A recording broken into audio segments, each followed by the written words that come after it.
सौभाग्य मिथिला प्रस्तुत करे छे। नमस्कार, स्वागत है आप लोगों का कार्यक्रम गुरु मंत्र में। जैसा कि आप लोग जानते हैं कि इस कार्यक्रम में हम आप लोगों को किसी न किसी प्रसिद्ध शिक्षण संस्थान के बारे में जानकारियां देते हैं।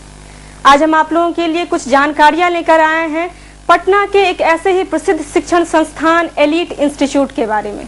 एलीट इंस्टीट्यूट में मेडिकल और इंजीनियरिंग में दाखिले के लिए बहुत अच्छी तैयारी करवाई जाती है। आइए देखते हैं कि एलीट इंस्टीट्यूट में किस तरह और किस रूप में बच्चों को पढ़ाया जाता है।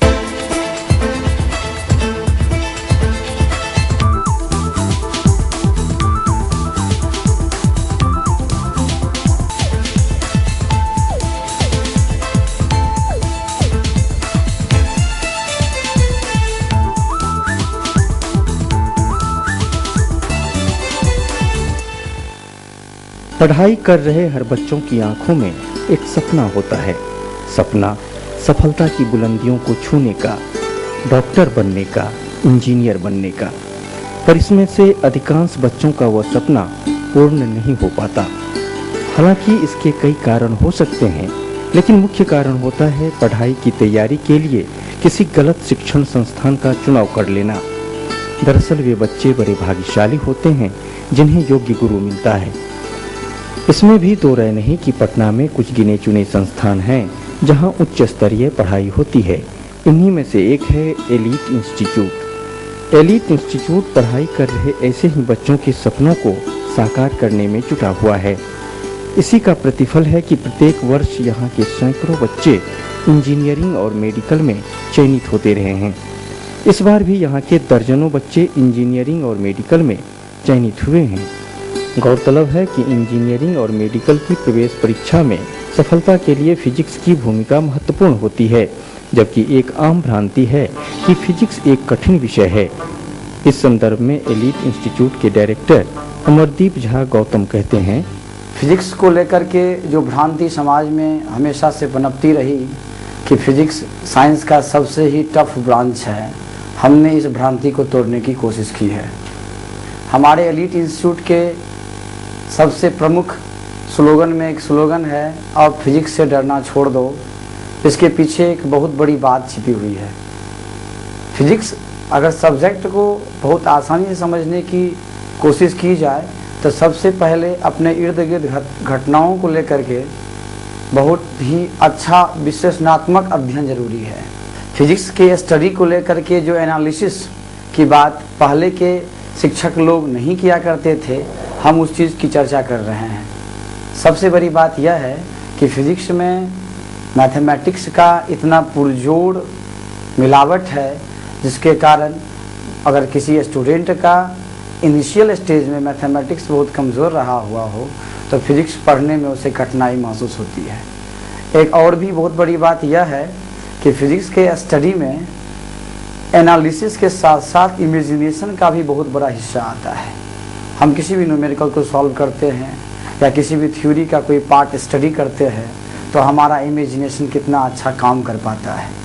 श्री झा कहते हैं कि सिर्फ वर्ग कक्ष में आकर नोट उतार लेने और तथ्यों की जानकारी मात्र ले लेने से फिजिक्स की अच्छी तैयारी नहीं हो पाएगी। फिजिक्स की स्टडी में यहाँ कोई ऐसा नहीं है कि तथ्यों की जानकारी ले लिया जाए या क्लासरूम में स्टूडेंट आए और स्टूडेंट ने आकर के जो नोट कर लिया क्लास में, इससे उनकी फीस की तैयारी बहुत अच्छी नहीं हो जाती है।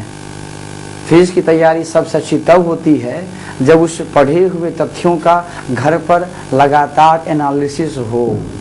क्योंकि फिजिक्स जो है वह एक एनालिटिकल सब्जेक्ट है। हमने कोशिश किया है कि फिजिक्स सब्जेक्ट को लेकर के बच्चों में जो एक डर है या जो एक तनाव है, इस सारी भ्रांतियों को मैं तोड़ने की कोशिश करूं और एलीट इंस्टीट्यूट इस चीज़ के लिए हमेशा तत्पर है। सबसे इम्पॉर्टेंट चीज़ जो यह है कि इंजीनियरिंग और मेडिकल के प्रिपरेशन में जो स्टूडेंट हमारे यहाँ आते हैं, यह कहना बिल्कुल ही सही होगा कि जिन बच्चों का अगर 9th और 10th का बेसिक कमज़ोर है, उन लोगों को डिफ़िकल्टीज ज़्यादा होती है। कमजोर बच्चों के लिए यहाँ अलग से क्लास की व्यवस्था है। फिजिक्स, केमिस्ट्री, मैथमेटिक्स या फिजिक्स, केमिस्ट्री, बायोलॉजी जो मेडिकल स्ट्रीम के हैं, जो इंजीनियरिंग स्ट्रीम के उनका फिजिक्स, केमिस्ट्री, मैथमेटिक्स है, तो इस सब्जेक्ट का अगर स्टडी देखा जाए तो क्लास 9 से ही शुरू हो जाता है। क्लास 9th और 10th जिनका बहुत अच्छा है, उन्हें 11th और 12th में बातों को समझने में कम कठिनाई होती है।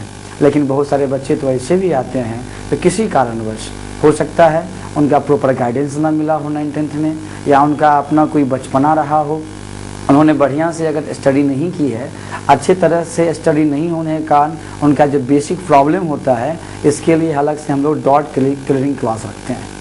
और इसके साथ ही साथ जितने सारे बच्चे एक लेवल के हैं उनका एक अलग बैच, और जितने सारे बच्चे जिनका अच्छा लेवल है, अच्छा लेवल कहने का अर्थ है इन लोगों का बेसिक्स ज़्यादा अच्छा है, उन लोगों का एक अलग बैच हम लोग रखते हैं।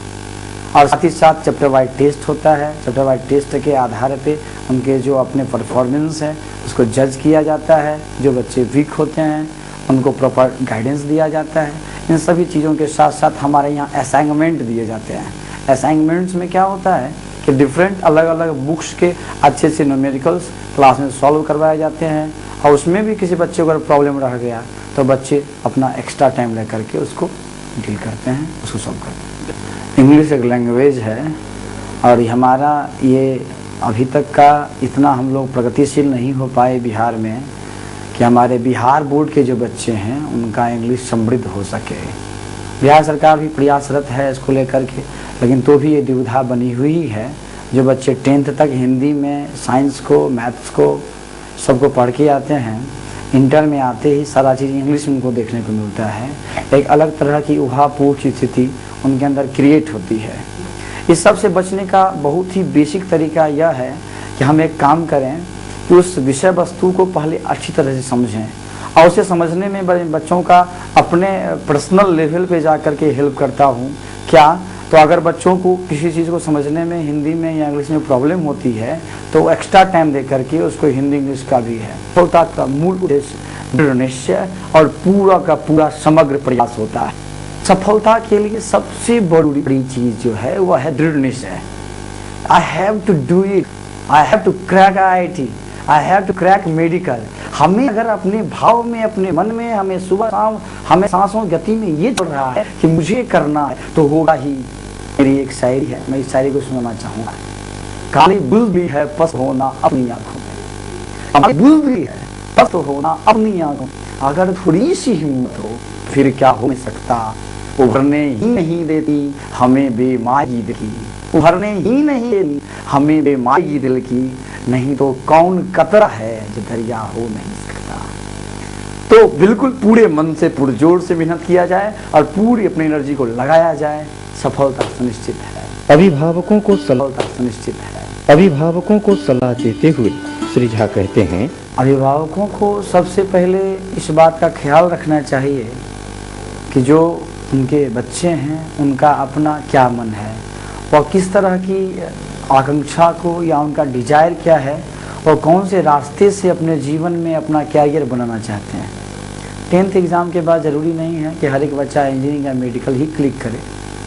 इंटर करने के बाद अगर उसका मन करता है कि हम डिजाइनिंग के क्षेत्र में जाएं, मैनेजमेंट की तैयारी करनी हो उनको, या उनको जिस क्षेत्र में जाने का मन हो, हम उन्हें सपोर्ट करें, हम उनके अंदर पॉजिटिव एनर्जी को खिलने दें, उठने दें। एक सबसे बड़ी बात यह है कि अगर हम अपनी सारी आकांक्षाएं उस पर थोपते रहें, अपने सारे डिजायर्स उस पर थोपते रहें, तो उसके अंदर जितना बड़ा विकास हो सकता है वह विकास अवरुद्ध हो जाएगा। और सबसे बड़ी बात तो यह है कि हमारे जो स्टूडेंट हैं इनके अंदर बहुत एनर्जी है, वो बहुत कुछ कर सकते हैं, सिर्फ एक उचित मार्गदर्शन और एक मोटिवेशन की बात है।